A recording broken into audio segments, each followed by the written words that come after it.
మాతా శిశు ఆరోగ్య కేంద్రంలో వైద్యుల నిర్లక్ష్యం వల్లే గర్భంలోని శిశువు మరణించిందని మంచిర్యాల జిల్లా కేంద్రంలోని మాతా శిశు ఆరోగ్య కేంద్రం ఎదుట బాధితులు ఆందోళన చేపట్టారు. మంచిర్యాల జిల్లా నెన్నెల మండలం మైలారం గ్రామానికి చెందిన గౌడి సుమలత ప్రసవం కోసం ఈ నెల 12న మాతా శిశు ఆరోగ్య కేంద్రానికి చేరుకుంది. తనకు కడుపులో ఇబ్బందిగా ఉందని గర్భిణీ సిబ్బందికి తెలియజేసినా పట్టించుకోకుండా మరుసటి రోజు ఓపీ తీసుకుని రావాలని తెలపడంతో వారి సూచన మేరకు మరుసటి రోజు ఆరోగ్య కేంద్రానికి చేరుకున్నారు. వైద్యులు ప్రసవ వేదనతో ఇబ్బంది పడుతున్న సుమలతని పరీక్షించి శిశువు కడుపులోనే మృతి చెందిందని తెలపడంతో ఆమె బంధువులు కన్నీరు మున్నీరయ్యారు. ప్రభుత్వ ఆసుపత్రిలో మెరుగైన చికిత్స అందుతున్న ఏఎన్ఎంల మాట మేరకు గిరిజన ప్రాంతం నుంచి ఇక్కడికి వైద్యం కోసం వచ్చామని ఆసుపత్రి సిబ్బంది నిర్లక్ష్యంతోనే తన బిడ్డ బయట ప్రపంచానికి రాకుండానే చనిపోయిందని గర్భిణీ భర్త రాజేష్ ఆవేదన వ్యక్తం చేశారు. బాధ్యులపై కఠిన చర్యలు తీసుకోవాలని ఆదివాసీ సంఘం ఆధ్వర్యంలో బాధితులు ఆసుపత్రి ఎదుట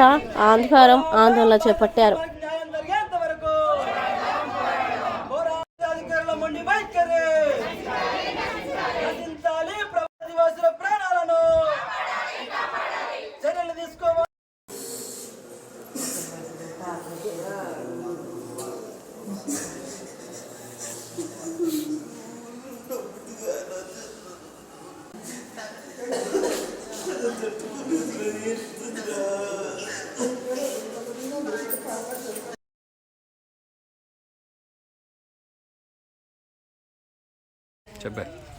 ఆపరేషన్ చేయండి ఎట్లయితే సార్?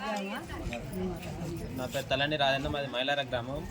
భార్య సుమలత 12 తారీఖు రోజు అది డెలివరీ డేటు మీకు 13 తారీఖు ఇచ్చారు. 12 తారీఖు వచ్చి జాయిన్ కమ్మని చెప్పారు మన గవర్నమెంట్ డాక్టర్స్. వస్తే 12 తారీఖు వెహికల్స్ దొరకకపోవడం వల్ల కొంచెం 12:30 1 మధ్యలో రావడం వల్ల ఓపీ లేదని ఇక్కడ సమాధానం చెప్పడం వల్ల మళ్ళీ వచ్చి అడిగి ఆశా వర్కర్ ఫోన్ చేసి మరి ఇక్కడ ఇట్లా చెప్తున్నారు ఓపీ ఈఎంఐ మీకు టైం దాటిపోయిందని చెప్పడం వల్ల చెప్తే లేబర్ ఆఫీస్కి వెళ్ళి అక్కడ మీకు తీసుకుంటారని చెప్పడం వల్ల అడిగితే లేబర్ ఆఫీస్కి పోతే మన లేబర్ అలా దాంట్లోకి పోతే ఆఫీస్ దాంట్లోకి పోతే వీళ్ళు ఓపీ ఉంటే మేము తీసుకుంటాం, రేపు రాపోలేని సమాధానం చెప్పడం వల్ల మళ్ళీ వచ్చి అడిగితే మేము మళ్ళీ 13 తారీఖు రావడం వల్ల అత్తే మీ పాప హార్ట్ బీట్ వినబడతలేదు చనిపోయిందని చెప్పడం జరిగితే సరే చెప్పడం వల్ల పాప చనిపోయిందని మార్నింగ్ 11 మధ్యలో చెప్తే మీకు వైద్యం చేస్తామని నార్మల్ డెలివరీకి చేస్తామని ఇప్పుడు 4 నుంచి స్టార్ట్ చేస్తే మాకు 4-5 మధ్యలో ఆపరేషన్ చేయడం జరిగింది.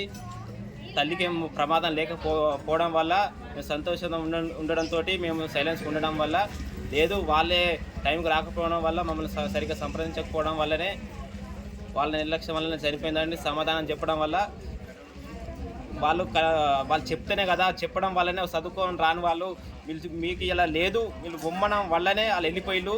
వాళ్ళకి వెహికల్ సరిగ్గా లేకపోవడం వల్లనే ఈ పాప చనిపోయిందని మేము అనుమానిస్తున్నాం. మాకు ఖచ్చితమైన సమాధానం వచ్చేవరకు అధికారులు మాకు ఖచ్చితమైన సమాధానం చెప్పాలి. ఓన్లీ నిర్లక్ష్యం అని చెప్పాల్సిందిగా మేము డిమాండ్ చేస్తున్నాం.